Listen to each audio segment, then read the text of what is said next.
1절부터 16절 말씀입니다. 저와 여러분들이 함께 교대로 읽을 때 제가 구절을 여러분들 빨간 글씨 성경을 읽어주시면 감사하겠습니다. 제가 먼저 봉독합니다. 바리새인들과 또 서기관 중 몇이 예루살렘에서 와서 예수께 모여들었다가 씻지 아니한 손으로 떡 먹는 것을 제가 지난번에 힌트를 드렸죠.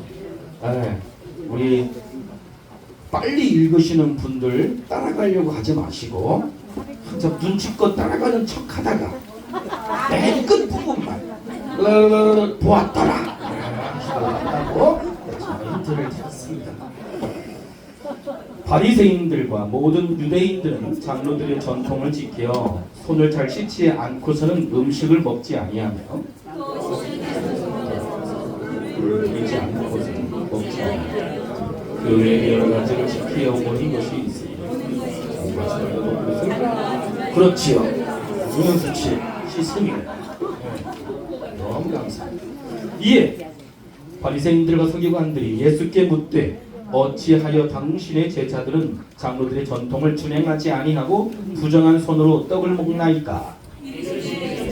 이사야가 너희 외식하는 자에 대하여 잘 예언하였도다 기록하였으니 이 백성이 입술로는 나를 건너 마음에서 멀도다. 사람의 계명으로 교훈을 삼아 가르치니 나를 헛되이 경배하는도다 하였느니라. 너희가 하나님의 계명을 이끌고 하나님의 전통을 지키느냐. 그렇지. 또 이르시되 너희가 너희 전통을 지키려고 하나님의 계명을 잘 저버리는도다. 모세는 내 부모를 공경하라 하고 또 아버지나 어머니를 모욕하는 자는 죽임을 당하리라 하였거늘. 너희는 이르되 사람이 아버지에게나 어머니에게나 말하기를 내가 드려 유익하게 할 것이 고르반 곧 하나님께 드림이 되었다고 하기만 하면 그만이라 하고 자기 아버지나 어머니에게 다시 아무것도 하여 드리기를 허락하지 아니하여. 그렇지. 너희가 전한 전통으로 하나님의 말씀을 폐하며 또 이 같은 일을 많이 행하느니라 하시고 다시 물러니시되 무엇이든지 밖에서 사람에게로 들어가는 것은 능히 사람을 더럽게 하지 못하되 사람 안에서 나오는 것이 사람을 더럽게 하는 것이라 하시고 다같이 제목을 한번 읽어보십시다. 하나님께 드릴 예물 고르반. 고르반이 뭘까? 저는 제가 8년 동안 목회하면서 5월 달에는 제가 고르반 설교를 빼놓은 적이 없었어요. 한번 작년에 이런 기억 한번 되새겨 보세요. 우리 코로나 때 올바른 손 씻기 해서 3분 이상 손을 씻으라고 그렇게 광고하고 손 안 씻으면 난리가 났고 경찰서 끌려가는 거 아니야? 라고 하면서 두렵고 떨리는 마음으로 손을 그렇게 깨끗이 씻고 손을 씻을 장소가 화장실이나 그런 데 없으면 늘 물티슈를 가지고 다니거나 저희 교회에서도 매주마다 크림이라든지 또 클리너 이런 거 나눠드려서 손을 깨끗이 씻었던 걸로 알고 있습니다.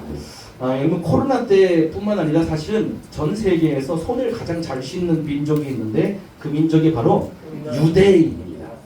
유대 민족만큼 손을 깨끗이 씻는 데가 없어요. 지금은 유대인들보다 중동의 아랍 사람들, 아랍인들이 많기 때문에 그렇지만 아랍인들 또한 손 씻는 게 유대인 못지않게 엄청나게 잘 씻고 있습니다. 자, 여러분도 나갔다 들어오면 손 씻어요, 안 씻어요? 엄마가 어렸을 때 엄마가 손 안 씻고 밥 먹으려면 손을 놀다 들어오면 반드시 손 씻으라고 했었던 이 정결, 손을 깨끗이 씻는 이 정결법은 고대나 지금이나 중동이나 유대인이나 대한민국 우리 한민족도 손 씻는 것은 변함없이 모두에게 동일한 행위인 것 같습니다. 사실 성경에 이런 손 씻는 것을 정결의식이라고 그랬어요. 정결의식이라고 하는 건 종교에서 기도하기 전에 몸이나 마음을 깨끗하게 하는 의식으로 예전에 기독교가 한국에 들어왔을 때나 우리 어머니들은 반드시 사실 저는 솔직히 말씀을 드립니다. 저 어렸을 때 저희 집에 큰 대야가 있었어요. 큰 대야에 풍덩 들어가서 때 베끼고 목욕한 게 솔직히 이 자리에서 말씀을 드립니다. 1년에 딱 2번이었습니다. 설날 앞두고 그 다음에 또 추석 앞두고 옛날 큰 드럼에 여기 통 아시죠? 목욕통. 예, 사실 저는 보고 배웠습니다. 저는 할아버지 밑에서 살아서 할머니가 1년에 2번 거기에 들어가서 씻으시더라고요. 할머니가 씻고 나온 물에 떼꼬작물 가득 떠있는 물에 제가 2번째 들어가서 씻었습니다. 여러분 기억나세요? 떼꼬작물 막 둥둥 떠있는 거? 그걸 빗자루로 싹 씻고 제가 들어갔다는 거 아닙니까? 예, 참. 그런데 교회 다니시는 권사님은 주일날 예배 드리기 전에 반드시 뭘 해요? 목욕? 그렇죠. 목욕 제기를 하셔서 예배 드리기 전에 반드시 목욕을 해서 깨끗이 씻었던 우리 어르신들, 권사님들 생각이 납니다. 여러분들 어제 깨끗하게 씻고 죄송합니다. 네. 아무튼 그 안에서 온 거예요. 그래서 유대인들은 큰 장치가 있을 때 내가 들어갔는데 집에 항아리를 물 항아리를 두었어요. 그래서 지금 저 여기 꼬마가 물 이렇게 집에 하인들이 친절하게 이 물 항아리에서 따라줘요. 집에 손님이 오면 한번 상상해 보셨어요. 물 항아리를 반드시 준비해서 손을 씻게 해요. 손 안 씻었다. 물 항아리는 준비했는데 손을 안 씻었다. 그러면 들어올 수도 없고요. 밥을 먹을 수도 없어요. 밥 주지도 않았어. 밥 주지도 않아요. 이게 철저한 종교 의식으로 자리 잡고 있었기 때문에 더더욱 그렇습니다. 저희는 코로나 때문에 손 씻기를 해봐서 아시겠지만 그렇다면 오늘 여러분들이 창대교회에 들어오시면 제일 먼저 하시는 게 뭐예요? 아니잖아. 솔직히 얘기하면 커피 달라는 얘기부터 하시잖아. 율무차 달라는 얘기. 율무차 드시고 이쪽으로 들어오시잖아요. 네. 저희 창대교회 오시면 뭐부터 기도부터 하신다? 율무차부터 드신다? 율무차부터 드시고 우리 솔직해지자고. 그런데 유대인들은 커피, 율무차 먹기 전에 손을 먼저 씻는다. 그런 순서만 있습니다. 그렇다고 제가 여러분들을 율무차부터 따라서 쫓아낼 수가 없잖아요. 근데 옛날에는 다 쫓아냈다는 거예요. 이따가 누가 쫓겨나냐면 유대인들한테 예수님과 제자들이 쫓겨날 직전까지 옵니다. 그래서 막 삿대질하면서 혼을 내는 거예요. 누굴 혼냈다고요? 예수님을 혼내는 거예요. 이따가 그 장면이 나오니까 한번 잘 들어보시길 바랍니다. 자, 그러면 우리 예수 믿는 크리스찬들은 무엇을 깨끗이 씻어야 되며 이 손 씻는 예식을 통해서 예수님이 우리에게 무슨 메시지를 전해주시려고 하시나. 자, 저를 따라서 장로들의 유전. 우리 장로님들을 닭다리 하고 막 그러면 몸에서 여드름 짜고 그러면 기름이 나와서 그런 유전이 아니고 전통으로 내려오는 유전. 그래서 선생님이 제자에 가르치고 제자가 또 제자들에게 가르치는 걸 유전이라고 그래요. 그래서 유대인들은 미드라시, 그다음에 또는 미슈나, 여러분이 너무나 잘 아시는 전 세계 아이들이 다 알고 있는 탈무드를 비롯해서 성경에 나와 있는 모든 내용을 주석을 쓰거나 이것에 대한 실천 사항을 우리가 만들어서 더 깨끗하게 더 열심히 지켜보자 해서 장로들이 아주 훌륭하게 책을 만들었어요. 그런 책들이 미슈나, 미드라시, 탈무드 같은 책을 만들어서 지켜보려고 하는 거예요. 예를 들어서 레위기 11장 45절에 구약의 율법에 이렇게 제정하기를 나는 너희 하나님이 되려고 너희를 애굽 땅에서 인도하여낸 여호와라. 내가 거룩하니 너희도 거룩할지어다. 그래서 맨 밑에 빨간 글씨로 줄을 밑줄 쫙 그리고 여러분들이 한 목소리로 한번 읽어보세요. 시작. 내가 거룩하니 너희도 거룩할지어다. 이 말씀에 이건 너무 좀 그렇잖아요. 형이상학적이잖아요. 내가 거룩하니 너희도 거룩하라 라고 했을 때 어떻게 거룩해야 하지? 실천사항을 만들자. 거룩하려면 어떻게 해야 될까? 그랬더니 똥 싸고 밑 닦는 것도 거룩한 거야. 웃자고 드리는 말씀인데 그 정도로 바깥에 나갔다 들어올 때 손을 깨끗이 씻는 것도 우리가 거룩하게 살아나는 하나님의 말씀을 실천하는 덕목이니 이것도 한번 책에 더 써보자. 그래서 레위기 11장 45절에 대한 주석을 이렇게 썼어요. 유대인들이. 아하, 하나님께서 우리한테 거룩하라고 하셨으니 실천상 뭘로 거룩할까 하면 손 씻기, 발 씻기 잘하자 라고 한 거예요. 그리고 바깥에 나갔다 들어오면 옷을 벗어서 먼지를 다 떨어버리는 것도 거룩하게 하는, 하나 거룩하게 살라는 하나님의 말씀을 실천하는 한 행위예요. 바깥에 나갔다 들어오면 옷을 터는 것도 거룩한 행위고, 나갔다 들어오면 손을 깨끗이 씻고 밥을 먹는 거, 바깥에 나갔다 집에 들어올 때 발을 깨끗하게 씻는 것 뿐만 아니라 밥그릇을 깨끗하게 씻는 것도, 이게 뭐 청결, 무슨 뭐 세균 덩어리 그것 때문이 아니라 구약 성경에 내가 거룩하니 너희도 거룩하라는 하나님의 말씀을 실천해 보자고 해서 행동 지침을 만든 게 이러한 행동들이에요. 손 씻기, 발 씻기, 그 다음에 밥그릇 씻기, 옷 털기, 그런 등등의 실천 사항들이 있어요. 자, 그래서 보니까 오늘 바리새인들이 어느 한 집에서 예수님이 제자들과 함께 들어오는 장면을 아주 주시하고 열심히 쳐다보고 있는데, 하하이! 딱 걸렸어! 저를 따라서 해보세요. 딱 걸렸어! 보통 바리새인이나 서기관들은 예수님을 좋아했어요, 싫어했어요? 그렇지. 싫어했는데 오늘 트집을 잡으려고 유심히 지켜보고 있었는데 딱 걸렸네. 그래갖고 이 양반들이, 아하, 예수 님이라고도 안 해. 나사렛 촌놈 예수, 일로 와봐.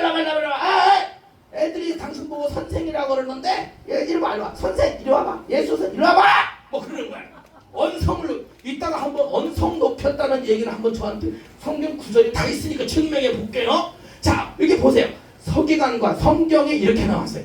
바리새인과 서기관. 이 바리새인들은 겉으로 외식하는, 하나님의 말씀을 겉으로 막 실천하는 데 잘했어요. 서기관은 하나님의 말씀을, 회계는 돈을 정리하는 사람이 회계라면, 서기는 쓰는 사람이야.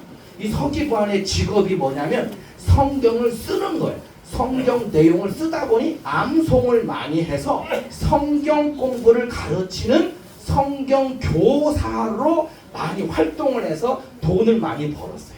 서기관이 성경을 쓰고 성경 지식이 많으니 우리 아들도 가르쳐 주십시오. 많은 사람들이 그래서 매번 회당에 모아서 성경을 가르치는 사람이 이 서기관이에요. 바리새인도 하나님의 말씀을 실천하고자 몸으로 실천하는 일에 최선을 다하는 이 두 양반들이 성경을 너무나 잘 알고 잘 순종하고 지키는 두 사람이 예수님을 향하여 딱 걸렸네 라고 하는 이유에 대하여 오늘 그 배경을 설명해 드리려고 합니다. 1절에 보니 바리새인들과 또 서기관 중 몇이 예루살렘에서 와서 예수께 모여들었다가, 2절 그의 제자 중 몇 사람이 부정한 손, 곧 씻지 아니한 손으로 떡 먹는 것을 보았더라. 하하, 딱 걸렸어! 들켰어! 그래서 이 양반들이 누구한테 왔냐면 예수님한테 오는 거야. 그러면서 바리새인들과 서기관들이 예수께 묻되, 어찌하여 당신의 제자들은 장로들의 전통을 준행하지 아니하고 부정한 손으로 떡을 먹나이까? 예수님께 지금 따져 묻는 거예요. 오호, 예수님이 잘못한 것 같진 않지만 예수님이 거느린 제자들 하는 짓거리들이 좀 거시기 했나 보지. 오늘 탁 걸린 거 예수님께 지금 오늘 시비를 걸고 있는 거예요. 우리가 예수 믿는 사람으로서 우리가 기분 좋아요, 나빠요? 오늘 기분 나쁘네. 이 썩어놓은 새끼들이 예수님한테 지금 거시기를 하고 있네. 우리 예수님 이 바리새인과 서기관 좀 혼 좀 내주십시오. 우리도 그 마음이야. 아하, 그 다음 구절에 보니까 예수님이, 우리 똑똑하고 명석한 예수님이 이 바리새인과 서기관들을 혼을 내기 시작하시는 거예요. 자, 한번 그 혼내는 장면을 여러분들에게 또 알려드리도록 하겠습니다. 자, 여기 한번 그림을 한번 보세요. 그림을 보니까 이 바리새인 이놈 새끼는 물로 손을 깨끗이 씻네. 근데 예수님의 제자들이 떡을 먹긴 해. 이게 떡 먹고 있잖아.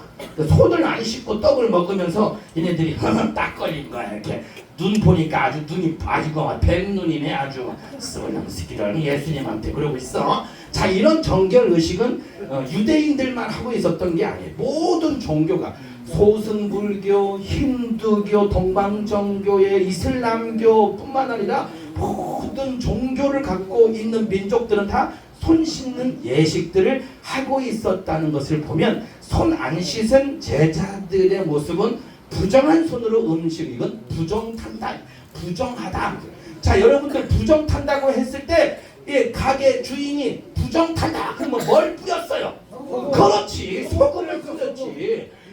여러분들 거시기 파묘라는 영화 보셨어요? 안 보신 분 죄송합니다. 저희 교회에서 보여드렸다가 불법 다운로드 해갖고 제가 경찰이 가니까 보여드릴 수는 없으나 이 파묘에서 귀신들이 접근하는 것을 막기 위해서 우리 무당들이 옷에 소금을 막 뿌려요. 그런 장면들이 있는데 전 세계적으로 소금 뿌리는 장면은 전 세계적으로 모든 민족이 갖고 있는 종교의식. 부정 안 타려고. 여러분들은 부정 안 타려고 어떤 행동을 하셔요? 예를 들면 저는요 어렸을 때 정말 답답하게 살았어요. 저는 그래도 현대인이라고 생각하는데 문지방 밟지 마라, 복 나간다, 부정 탄다 그런 얘기 들었어요? 안 들었어요? 들었어요. 머리를 그 짝으로 대고 자빠져 자지 마라, 부정 탄다. 아이고, 부정 타려고 생각하면 이렇게 여러분들이 까다롭게 부정 탄다는 것 때문에 행동을 조심해야 되고 밤에 손톱도 못 깎고, 사실은 그 말씀은 그런 것 같아요. 손톱 깎다가 손가락 잘라버릴 수 있으니까 그렇다고 치는데 부정 탄다라고 하는 걸로 손톱 못 깎죠, 뭐 못하죠, 문지방 밟았다가 혼나죠. 그런 거예요. 유대인들도 손 안 씻고 음식을 먹는 걸 부정하다, 부정탄다, 그런 이야기를 했다는 것이죠. 자, 그렇다면 예수님은 어떻게 그들을 혼을 내셨을까? 하면서 예수님이 혼내시면서 이러면 너희는 성경을 쓰고 가르치는 바리새인과 서기관들아, 잘 들어보아라. 너희의 선지자, 조상 선지자 이사야의 위대한 말씀을 보니 이 백성이 입술로는 나를 공경하되 마음은 내게서 멀도다. 사람의 계명으로 교훈을 삼아 가르치니 나를 헛되이 경배하는도다 라고 하였느니라. 너희가 하나님의 계명은 버리고 사람의 전통을 지키느니라. 다 같이 다른 교회 했더니까 다른 교회 안 따랐었더라고. 우리 교 여러분들밖에 없어. 구약 성경을 잘 아는 선생들 앞에 너희들이 존경하는 이사야 선지자가 말한 말씀을 예수님이 들려주시면서 너희가 딱 주둥이로만 하나님을 섬기고 마음으로는 하나님을 섬기지 않는다라는 말씀의 경고를 딱 드리는 거야. 그러면서 예를 들어 이렇게 하는 거야. 너희가 하나님의 계명은 버려두고 사람들이 만든 전통을 지키고 있구나. 너희가 너희 전통을 지키려고 하나님의 계명을 잘도 버리는구나. 책망을 하시면서 예수님이 말씀하신 하나님의 말씀은 원래는 이렇다. 여러분들 10계명에 보니까 5번째 계명에 뭐가 나와요? 내 부모를 공경하라. 이게 5번째 계명이라는 거죠. 7번째 계명은 10계명에 뭐예요? 그렇죠. 살인하지 말라. 할렐루야. 손들어 누가 있어요? 우리 다 알고 있는 얘기예요. 감사합니다. 박수. 네. 그런 식으로. 6번째 살인하지 말라. 7번째 가늠하지 말라. 그딴 식으로 가능하는 거야. 자, 5번째 내 부모를 공경하라. 그러면 네가 주 땅에서 네 생명이 길리라. 장수의 복을 누린대. 효자들은요 오래 산대요. 자, 신명기서 5장 16장도 10계명을 다시 한번 우리에게 재반복해서 들려주기를 내 부모를 공경하라. 그리하면 네 하나님 여호와가 네게 준 땅에서 네 생명이 길고 맨 밑에 밑줄 쫙 복을 누리리라. 부모를 공경하는 사람은 복 받는데요. 따라서 해보세요. 복 많이 받으세요. 복 많이 받으세요. 아이고 죄송해요. 이런 거 부모님들 돌아가신 분들 많이 계신데 그래도 자, 따라서 해보세요. 복 많이 받으세요. 복 많이 받으세요. 아니 저한테 얘기하셨으니 저는 복을 받을 거는 없고 옆에 분한테 복 많이 받으세요. 복 많이 받으세요. 네. 옆에 분에게 또 얘기하세요. 복 주고 얘기해. 여기서 복 주고 얘기해. 말만 그지 말고. 자, 이렇게 그런데 이렇게 십계명에 너희 조상들에게 하나님이 내 부모를 공경하라, 그럼 네가 장수하고 복을 받으려는 말씀이 있고 그것을 배운 너희들이, 그런데 이 계명을 버려버리고 사람의 계명, 미슈나 탈무드나 그런 사람의 계명을 더 중요하게 여기고 있구나 뜻으로 이게 하는 거예요. 그러면서 이렇게 예수님이 직접 말씀하시기를, 모세가 네 부모를 공경하라 하고 또 아버지나 어머니를 모욕하는 자는 죽음을 당하리라 라고 하였거늘, 이놈의 새끼들아, 하였거늘 니네들은 어떤, 따라오세요 보세요, 그딴 식으로 하지마 그런 얘기예요. 어떤 식으로 했길래 예수님이 그딴 식으로 살지 말라고 했을까? 자, 그러면서 한 이야기를 예를 듭니다. 자, 본문부터 읽어드리고 다시 한번 설명을 드립니다. 우리 이제 창대교회에 오면 성경의 내용을 다 알게 돼요, 모르게 돼요? 아니, 성경의 내용을 다 알게 돼요. 설명을 드리니까. 자, 11절에 이렇게 말해요. 자, 내가 너희들한테 예를 들게 하면 예수님께서 예를 든 거예요.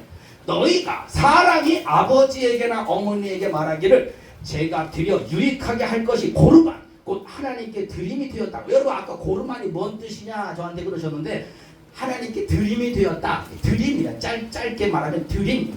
하나님께 드린 예물입니다. 그게 고르반이라는 말이에요. 자, 하나님께 드림이 되었다고 하기만 하면 그만이라 하고 자기 아버지나 어머니에게 다시 아무것도 하여 드리기를 허락하지 아니하여 너희가 전한 전통으로 하나님의 말씀을 폐하며 또 이 같은 일을 많이 행하였느니라 하시고, 뭔 말인지 못 알아듣었죠? 예, 제가 말이 빨라서가 아니라 이 내용에 대하여 잘 모르는 분들이 허다, 장로님들도 권사님들도 잘 모르시더라고요. 오늘 그 얘기를 들려드리기, 뭔 얘기야? 예수님의 말씀이 왜 이렇게 어려워? 그러면 뭐라고 해야 돼요? 하나님의 말씀이, 성경 말씀이 어려워 그러면 어느 교회 가보라 그러면 돼요?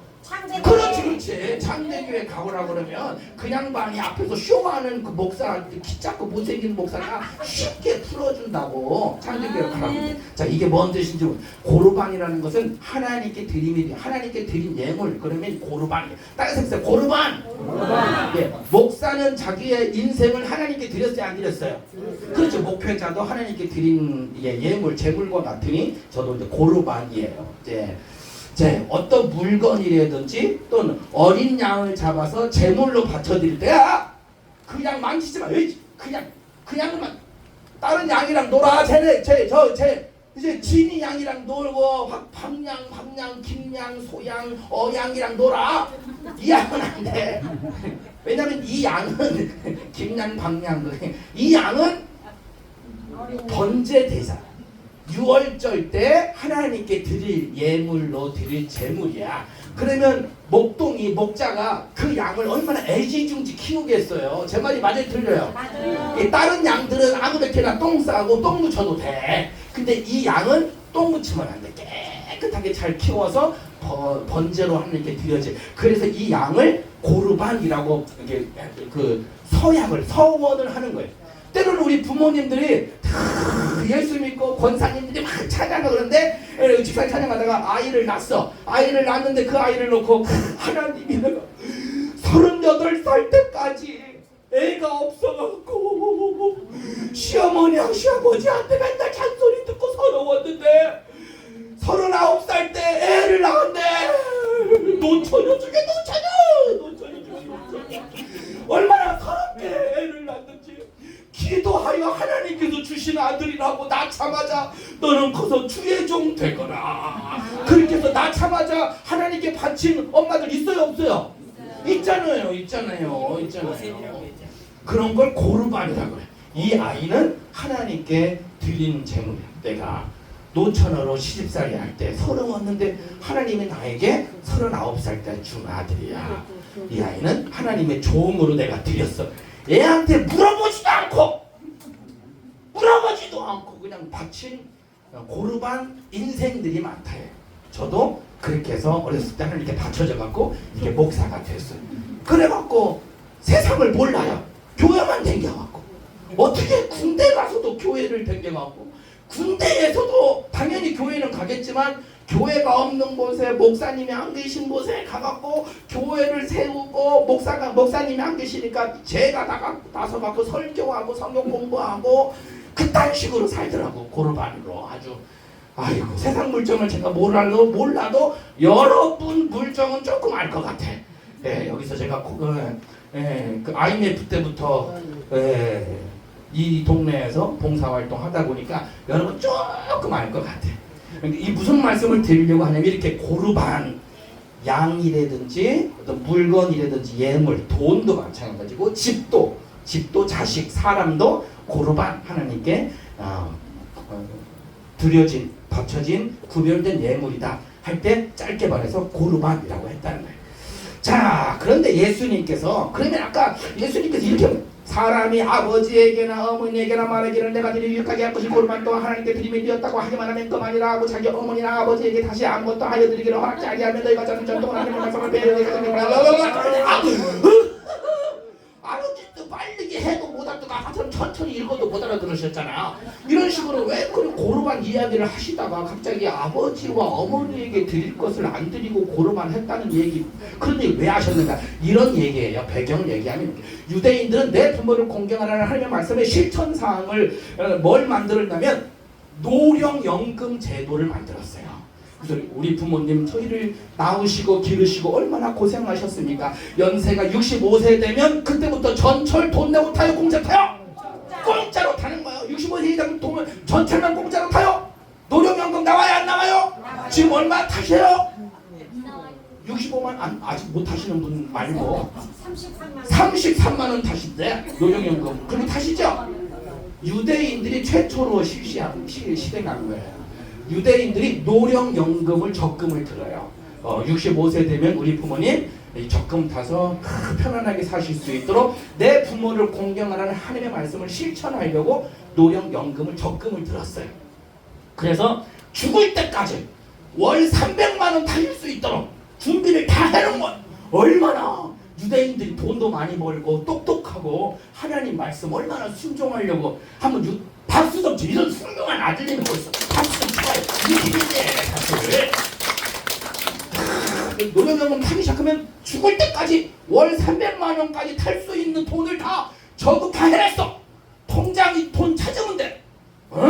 65세 빨리 되라 하면서 나이야 가라 그러면서 부모님들은 나이 빨리 먹기를 바라면서 나이야 가라 그러면서 300만 원 노령연금 탈 나이만을 기다리는 거야. 언제까지 내가 돈 내고 전철 타야 되냐? 돈 안 내고 전철 공짜로 타서 온양온천 가서 목욕하고 올라오면 얼마나 좋아. 그런 꿈을 갖고 있는 어르신들이 많은데 유대인들이 그랬다는 거야. 자, 그러면서 꼬박꼬박 돈을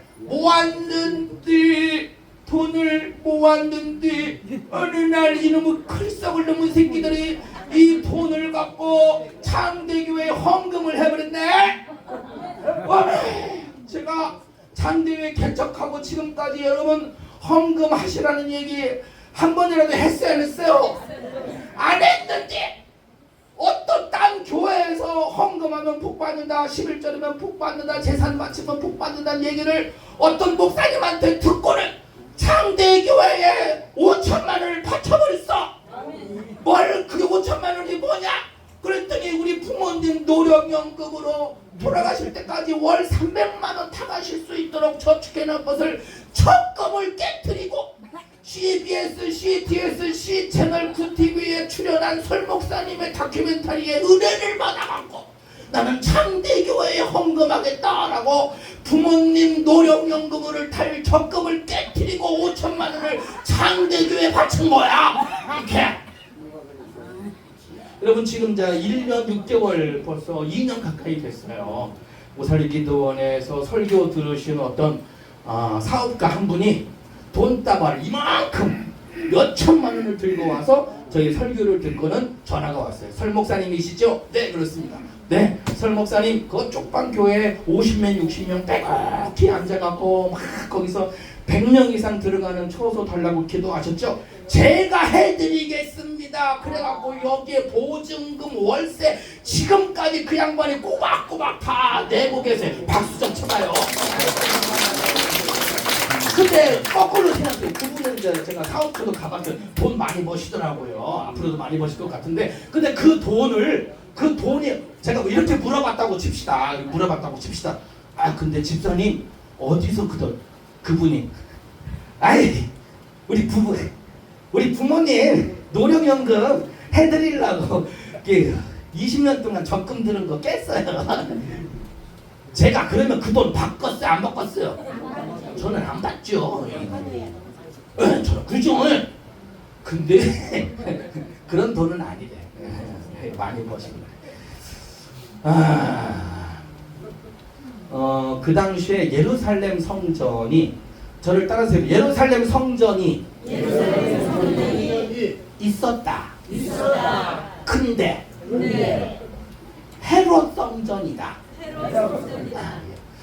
이스라엘에 왕이 있었어요. 헤롯 왕이 유대인들한테 신임을 얻으려고, 원래 유대 전통의 다윗의 자손으로 와야 정통 유대 왕이 될 수 있는데 얘가 또 다윗의 자손이 아니야. 또 이게 야곱의 형인, 얼굴 시커멓고 시뻘건 팥죽 한 그릇에 장작권을 후딱 팔아먹은 에서 이 썩을 놈의 새끼 에서의 후손들이 있어요. 그래갖고 자기가 정통이 아니니까 약간 꿀리는 게 있어요. 또 유대인들도 왕이 되려면 다윗의 후손으로 해야 되는데 정통이 아닌 것이 왕이 돼갖고 해갖고 왕의 말에 신임이 떨어져요. 그렇잖아요. 내가 다윗의 전 이런 예를 들면 여러분 그 조선 왕조가 김씨예요, 박씨예요, 이씨예요?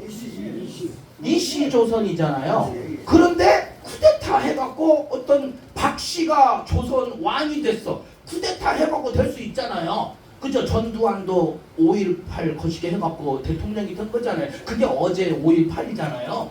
조선에도 박씨라는 박거시기가 왕이 됐어. 근데 백성들은 여태껏 우리 조선은 이씨 조선이 정통이 아니고 지가 쿠데타하고 왕을 죽이고 왕이 된 박씨, 여러분 신뢰가 가겠어요? 안 가겠어요? 안 가는 거죠. 헤롯도 마찬가지였어요. 자기가 정통이 아니다 보니 신임을 못 얻으니까 대제사장들을 다 부릅니다. 이봐, 백성들로 하여금 자기들이 설교 좀 잘해줘. 설교할 때 우리 위대하신 헤롯, 여러분 헤롯은 저를 따라서 헤롯. 여러분 세종 할 때 왕이라고 불러요? 대왕이라고 불러요? 그렇지. 근데 세종 대왕님은 본인이 백성들한테 야, 내가 한글도 창제하고 이렇게 훌륭한 일을 많이 했으니 나보고 대왕이라고 불러라 라고 세종 대왕이 백성들한테 얘기한 게 아니고 너무 훌륭해서 백성들이 후손들이 세종대왕을 왕이라고 안 부르고 대왕이라고 부른 거야.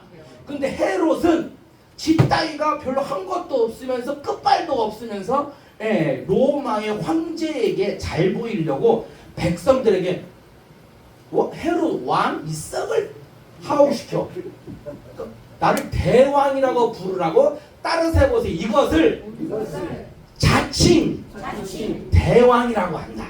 그래서 헤롯은 지가 한 일도 없으면서 유대 백성들한테 나 뭐라고? 헤롯 대왕. 그렇지. 나를 대왕이라고 부르라고 자칭 대왕이라고 부르라고 해서 만들어진 이름이 헤롯 대왕이에요. 자, 근데 민심이 중요해. 민심이 요새 죄송해요. 요 근래 윤모 대통령의 국민 여론이 20%까지 떨어졌다는 거예요. 뉴스 보셨어요? 안 보셨어요? 그런데 이것을 90% 이상 여론을 올리려고 헤롯 대왕이 이제 대제사장들을 불러서 회의를 합니다. 설교 좀 잘해. 제사장님, 서기관님 설교 좀 잘해줘서 백성들이 나를 좀 존경하고 대왕으로 칭송할 수 있도록 해주시오. 당신들이 원하는 걸 다 해주겠어. 그게 뭐요? 바로 당신들이 그렇게 찾고 세우고 싶어하는 성전을 내가 세워주겠어. 헤롯은 유대인들한테 성전을 세워주기로 하고 대신 유대 종교 지도자들은 백성들에게 설교 시간에 우리 헤롯을 왕이라고 부르지 마시고 대왕이라고 불러주시오 라고 해서 짜고 치는 고스톱을 해갖고 헤롯은 예루살렘에 성전을 지어줘서 그 예루살렘 성전 별명이 헤롯 성전이라는 별명을 갖게 되었어요. 여러분 제 말씀 이해가 안 가셔도 그냥 들어만 두세요. 그러면 여러분들 똑똑하다고 동네 분들한테 인정받으실 수 있어요. 자, 그 얘기예요. 자, 이런 거예요. 그런데 헤롯이 지 돈으로 성전을 세우는 게 아니고 백성들, 가난한 백성들의 주머니를 막 긁고 세금을 긁어 모아서 성전을, 헤롯 대왕은 입으로 성전을 세운 거야. 입으로. 그리고 고생은 헌금은 가난한 백성들이 다 내갖고 내는 거야. 그날도 우리 성전에서 설교하시는 대제사장님의 설교 내용 중에 성도 여러분, 하나님께 여러분이 장수하고 복을 받으시려면 부모님께 잘해야 됩니다. 그러나 여러분 살아생전에 하나님의 성전을 잘 돌보지 않으면 천국에도 한 평의 땅도 못 받을 수 있으니 오늘 여러분 적금 깨고 성전에 지금 창문 5개가 깨졌는데 그거 하려면 5천만 원 정도 있어야 됩니다. 마음에 감동되시는 분은 성전 창문 5개 값 5천만 원을 헌금해 주시면 감사하겠습니다. 이따위 설교를 할 수 있어요. 그 중에 감동받은 양반이 있었네. 근데 그 양반이 5천만 원이 어디서 나왔냐? 바로 부모님께 드려야 할 노령연금 적금 5천만 원을 깨뜨려서 성전에 봉헌을 한 거예요. 그리고 그것을 돈다발을 들고 와서 딱 드리면서 헌금함에 넣으면서 하는 말이 따라서 해보세요. 고르반. 이 돈은 여기 받쳐짐으로 해서 내게 아니고 부모님께 아니고 누구 것이 되는 거예요? 그렇죠. 하나님께 드리면 돼요. 이미 내 손을 떠났다 그래요. 그래서 하나님께 드린 돈인 거예요. 자, 그러면 이거에 대해서 왜 예수님이 지적을 하셨냐면 이것을 여기 내가 써놨네. 고르반. 하나님께 드린 돈이 되었으니 다시는 그 돈을 달라고 하지 마십시오. 이 썩을 놈의 새끼가 부모님이 입장에서 나 전철 공짜로 탈 나이를 기다리고 노령연금 죽을 때까지 300만 원 탈 것을 기다리고 있는데 그것을 홀딱 성전에 바쳐버렸으니 부모님 입장이 곤란해요? 안 곤란해요? 이놈의 새끼야! 내가 애를 낳고 고생해서 키웠건만 이런 부여자식이 어딨냐? 불러서 혼을 낼 수 있잖아요. 근데 말을 할 수가 없어. 누구한테 바쳤기 때문에? 하나님께 바쳐갖고 이 부모님도 누굴 탓할 수가 없어. 근데 여기까지는 괜찮아요. 자식이 잘하면 돼. 왜? 이런 식으로 하면 부모님도 기쁘고 자식도 기쁘고 하나님도 기뻐. 근데 예수님이 지적하신 건 뭐냐? 이것을 지적하신 거예요. 본문에 이렇게 나와 있어요. 뭘 지적하냐? 여기 사람이 아버지에게나 어머니에게 말하기를 내가 드려 유익하게 할 것, 이 유익하게 할 것, 그게 아까 노령연금 같은 부모님의 노후를 위해서 헌신하는 유익하게 할 것이 이거예요. 이게 이제 이 내용까지는 이제 제 이야기 설교를 통해서 이해하셨죠? 그 다음에 고르반, 곧 하나님께 드림이 되었다고 하기만 하면 그만이라 라고 하고 12절 자기 아버지나 어머니에게 다시 따라서 보자. 다시 아무것도 안 해드린다. 이거 설명해 드려요. 자, 이런 거예요. 자, 부모님 이번에 교회 창대교회 어렵대요. 창대교회 해야 돼요. 5천만 원 헌금 받게요. 이렇게 교회 하나님을 위해서 바친다는데 거부할 부모님이 어디 있겠어요. 바쳤어요. 근데 예수님이 지적하시는 건 뭐냐? 다음 대목을 지적하는 거예요. 요거예요. 이 그림이에요. 그러면 부모님의 노령연금도 사라지는 거예요. 퇴직연금도 사라지고 노후에 부모님이 살 집도 마련할 돈이 사라진 거야. 근데 이건 모두한테는 안 좋은 거야. 그런데 예수님이 지적하신 건 뭐냐? 요런 거예요. 이렇게 해야 돼. 요렇게 해야 효자로 딱 이렇게 올라가는 거야. 그럼 예수님이 뭘 지적했냐면, 자, 하나님께 바친 돈은 고르반, 부모님께 드릴 돈은 빚으로 여기고 살아라. 이게 뜻이 뭐냐면, 아유, 부모님 죄송해요. 창대교회 어렵잖아요. 그 바닥에 물 고이고 곰팡이 막 썩고 막 그럴 때도 막 2시간 전부터 예배 드리겠다고 50명 60명 찾아오고 얼마나 안타까워요. 마음에 감동이 돼서 부모님 적금 들었던 5천만 원 깨서 창대교회 여기 성전 헌금 드렸어요. 부모님 죄송해요. 근데요, 제가 1년 안에 그 5천만 원 다 떼울게요. 다 제가 다 채울게요. 열심히 돈 벌어서 부모님 5천만 원 그 통장에 다시 넣어드릴게요. 그리고 매달 드리는 용돈도 계속 드리고 그렇게 할게요. 부모님 1년만 더 저희 부부가 고생 노력하겠습니다. 그때까지 좀 기다려주세요. 요렇게 얘기하면 효자요 불효자요? 그렇지. 그런데 입 싹 닫고 하나님께 드린 돈인데 저한테 자꾸 이러시면 아버지 하나님께 천벌 받아요. 그렇게 나온다는 거예요. 그것을 예수님이 지적하신 게 그래서 그런 거예요. 여기 그렇게 고르방이라고 여기 하나님께 드림이 되었다고만 하면 그만이라 하고 자기 어머니에게 다시 아무 값도 하여 드리기를 허락하지 않는다. 이제 여러분 이 내용을 이해하셨죠? 이런 거예요. 하나님 저를 따라서 하나님이 말씀하신다. 내가 거지냐? 니네 살아계신 부모님께 잘해라. 하나님 입장에서는 그래서 얘네들이 부모님 공양하는 게 어려웠어요. 왜냐하면 예루살렘 근처에 못 사는 사람들이 가난한 사람들이 많았어요. 그런데도 율법에 선생님들이 자꾸 내 부모를 공경하라는 가르침을 계속 하니까 그렇잖아요. 여러분들은 하시기 힘든 일인데 설교하는 목사가 자꾸 여러분에게 헌금 얘기야 그러면 따끔하고 언젠가는 또 하게 되고 양심의 가책도 느끼고 그렇단 말이죠.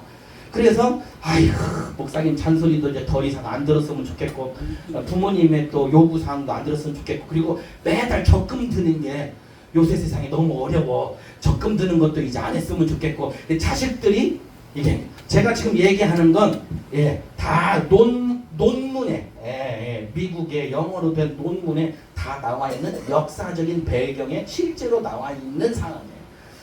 자 이런 거예요. 이런 거죠. 하나님께 바칠 돈은 고르반이라고 바치면서 주님 부모님께 드릴 돈을 빚으로 여기고 부모님 교회 성전에 헌금을 했으나 급전으로 돈이 필요해서 그 돈 했으나 부모님 걱정하지 마세요.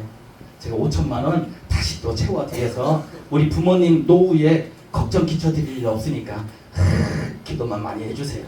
그러면 얼마나 좋겠어요. 자 오늘날로 한번 생각해 봅시다. 이 아파트가 고급 아파트가 있어요. 부모님 생전에 이 아파트를 마련해 드리려고 자식들이 적금을 들었네? 그것도 높은 계단 오르내리는데 힘드실까봐 그것도 나뭇잎도 보이고 어린이 놀이터도 보이는 1층, 2층에 아주 좋은 아파트층을 얻어드리려고 적금을 들었네. 그런데 이놈의 새끼들이 자식을 낳고 기르면서 늙은 부모님 드리기는 아깝고 지 새끼들한테 주고 싶은 마음이 이렇게 생겨버렸네. 어쩌? 그때 그 아파트를 고르반 하나님께 바친 집이라고 서원을 하면 부모님은 더 이상 그 집에 대하여 관여할 수 없게 되고 결국 그 집은 자기 자식들한테 주는 명분으로 삼는 게 이 고르반이라고 하는 장모 유전이란 말이에요. 자 오늘날로 보면 자 가족 사진 찍은 거 얼마나 예뻐요. 할아버지 할머니랑 손주가 다정하게 가족 사진 찍은 모습이 얼마나 아름다워요. 근데요 오늘날 고급 아파트에 누가 살고 있어요? 할아버지 할머니가 살고 계십니까? 손주들이 들어가 살고 있습니까? 손주가 그렇죠. 저렇게 비싼 아파트 가보면요 할아버지 할머니들은 뭐 한도 안 계셔. 어디 계신가? 그러면 저기 시골에 노인정에 경로당에 계셔. 아직도 이 고르반 하나님께 드린 예물이라고 하는 아름다운 이름에 맞지 않게 아주 쓸쓸한 뒷모습을 우리에게 비춰줍니다. 예수 믿는 사람 하나님의 백성들이 오히려 하나님의 말씀을 자기에게 유리하도록 하여 자식들은 부모님 공경할 거 우리 했잖아요. 그 돈 하나님께 바쳤지 않습니까? 내 부모를 공경하면 두 가지 복, 내가 장수하는 복을 받고 복을 누린다는 두 가지의 복을 받는 거. 그 복은 주셔야지요. 장수의 복은 주셔야지요. 5천만 원 딴 데다 드린 것도 아니고 하나님께 드렸지 않습니까? 내 부모를 공경하라는 거 왜 저 지켰지 않습니까? 하나님 저 드렸으니까 장수의 복도 주시고 자손의 복도 주세요 라고 거래를 하게 되는 거예요. 이게 고르반 설교를 하시는 예수님. 그래서 이 본문을 다시 한번 빨간 글씨와 밑줄 쫙 친 부분을 강조해서 읽어드리면 예수님의 이 고르반 설교의 메시지는 이렇게 정리할 수가 있어요. 너희는 이르되 사람이 아버지에게나 어머니에게나 말하기를 내가 드려 유익하게 할 것이, 여기까지 뭐냐, 내가 드려 유익하게 할 것이 뭐냐면 부모님께 유익이 되는 집이나 재산이나 돈, 그런 것들 유익하게 할 것을 고르반 곧 하나님께 드림이 되었다고 하기만 하면 그만이라 하고, 자기 아버지나 어머니에게 다시 아무것도 하여 드리기를 허락하지 아니하여 너희가 전한 전통으로 하나님의 말씀, 즉 내 부모를 공경하라는 그 말씀까지 폐하고 너희들이 만든 미드라시, 탈무드, 장로들이 만든 유전을 더 강조하여 지키고 있다. 그러니까 하나님의 말씀을 폐하고 니네들의 가르침을 지금 중요하게 여기는 거 아니냐라고 예수님이 지적하시는 거죠. 그래서 이것을 세번역 성경으로, 쉬운 성경으로 여러분에게 다시 읽어드리면, 누구든지 아버지나 어머니에게 말하기를 내게서 받으실 것이 고르반 곧 하나님께 드리는 예물이 되었습니다 하고 말만 하면 그만이라고 말한다. 그러면서 아버지나 어머니에게 그 이상 아무것도 해드리지 못하게 한다 라고 원어에서 해석한 세번역 성경은 우리에게 이렇게 가르치고 있어요. 이걸 예수님이 뭐라 그러냐? 이런 개똥 같은 소리 하고 있네.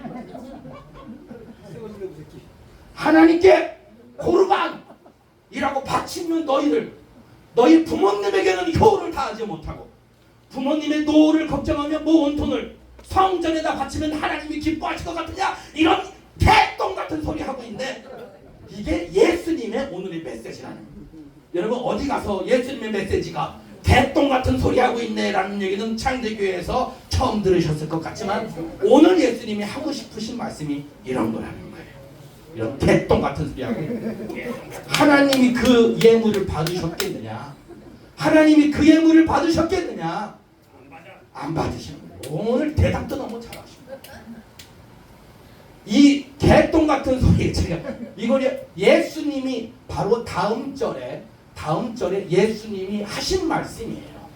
제가 거짓말인가? 그 구절을, 오늘 하신 말씀의 성경 구절의 다음 절을 읽어드리면 이거예요.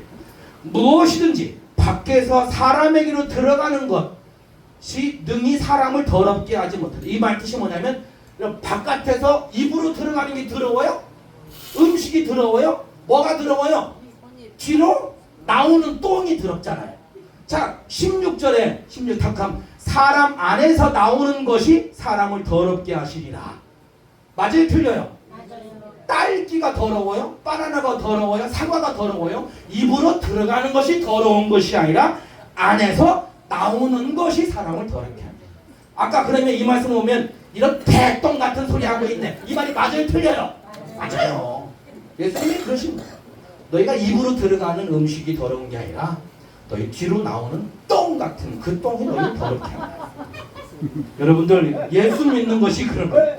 우리 가정에 내려주시는 축복이 뭐냐? 하나님이 자식들도 손주들도 복받고 대신 전쟁을 겪으시고 경제개발에 다 땅을 일구시고 고생하시는 우리 어르신들도 복받아야 될 텐데, 그 어르신들은 시골에 냄새나는 곳에 외로운 곳에 경로당에 노인정에 처박혀 계시고 아무것도 전쟁도 치르지도 않고 가난도 극복하지 않았던 그냥 손주 새끼들은 고급 아파트에 가갖고 살고 있고, 그게 잘못됐다는 것보다 그걸 교회에서 예수님의 말씀으로 잘 가르쳐야 성도들이라도, 예수 믿는 성도들이라도 바르게 부모님을 공경하고 그래야 하나님께 복받는 가정이 되지 않을까, 그 말씀을 오늘 드리려는 것으로 오늘 본문은 이렇게 에베소서 6장 1절로 4절의 말씀으로 정리하려고 합니다. 자녀들아 너희 부모를 주 안에서 순종하라, 이것이 옳으니라. 네 아버지와 어머니를 공경하라, 이것이 약속 있는 첫 계명이니 이는 네가 잘되고 땅에서 장수하리라. 또 아비들아 너희 자녀를 노엽게 하지 말고 오직 주의 교양과 훈계로 양육하라. 할렐루야. 네. 오늘 예수님께서 고르바, 여러분 우리 교회는 여러분에게 헌금하시라는 얘기를 단 한 번도 안 드렸던 이유는 하나님께서 여러분들에게, 저한테 자식된 여러분보다 나이가 훨씬 더 어리고 어린 여러분의 손주뻘 아들뻘 되는 저에게 하나님께서 말씀하실 게 그거예요. 내가 너에게 후원해주고 하는데 너 참대교회로 보내드리는 성도들, 설목사 네가 잘 섬겨, 잘 섬겨. 할렐루야. 네. 오늘 우리 꽉 차면 의자 깔아놓은 게 150개거든요. 여기 다 여기서 1,000원씩 안 해도 15만 원, 정확히 15만 원이 오늘 나가는 금액이에요. 근데 그 15만 원 제가 딴 데다가 헌금을 하나님께 고르면 하나님께 드립니다. 여러분들에게 껌 하나도 안 드리고 사탕 하나도 안 드리고 그러면 제가 혼난다는 얘기야. 아무튼 여러분들도, 여러분의 후손들, 대한민국의 여러분들의 후손들도 장수하고 복 받으려면 후손들이 여러분을 잘 공경해야 된다는 게 하나님의 율법이라는 거예요. 하나님 앞에 잘 보이려고 부모님 고생시키지 말고 속 썩이지 마라. 예, 부모님께 잘해요. 하나님이 그러세요. 야, 나 그 돈 없어도 나 괜찮아. 하나님 입장에서 나 그 돈 5천만 원 없어도 나 괜찮아. 고생하신 부모님께 드려. 그게 하나님의 마음이신 걸 알고 대한민국 후손들이, 또 여러분들이 다 복받는 하나님의 가정을 세우시길 주님의 이름으로 축원드립니다. 아라. 기도합시다. 하나님 아버지 감사합니다. 하나님께 충성되이 일한다, 믿음으로 산다 하면서 살아계신 육신의 부모님에게 소홀히 하고 부요막심하게 하였던 일들이 있습니까? 용서하여 주시옵소서. 눈에 보이지 않는 하나님 아버지보다 눈에 보이는 아버지 어머니에게 소홀히 하고 등한히 하였던 것이 있으면 용서하여 주시옵소서. 오늘날 믿는 자손들이 부모님들에게 이렇게 효를 다하지 못하다 보니 지금 하나님께 얼마나 큰 책망과 저주를 받았는지, 우리 젊은이들이 결혼을 안 합니다. 자식을 낳지 않습니다. 주여 저희의 죄를 용서하여 주옵소서. 노인들이 잘 사는 나라, 부모님이 행복한 나라가 되어 후손들이 성경대로 장수하고 복을 받게 하여 주시옵소서. 무너진 가정을 다시 세우고 다 단절된 부모 자식 간의 우애와 사랑이 회복되어져서 하나님이 만드시고자 하는 아름다운 가정을 이 땅에서도 만들어 천국 가정 세우는 저희 모두가 되게 하여 주옵소서. 특별히 부모님, 부모 형제는 계시지 않지만 하나님을 아버지라 부를 수 있도록 우리를 자녀 삼아주신 하나님 아버지 감사합니다. 하나님께 충성하며 하나님을 사랑하며 하나님께 예배하옵는 온 성도들도 축복하여 주옵소서. 예수님 이름으로 감사하고 기도하옵나이다. 아멘.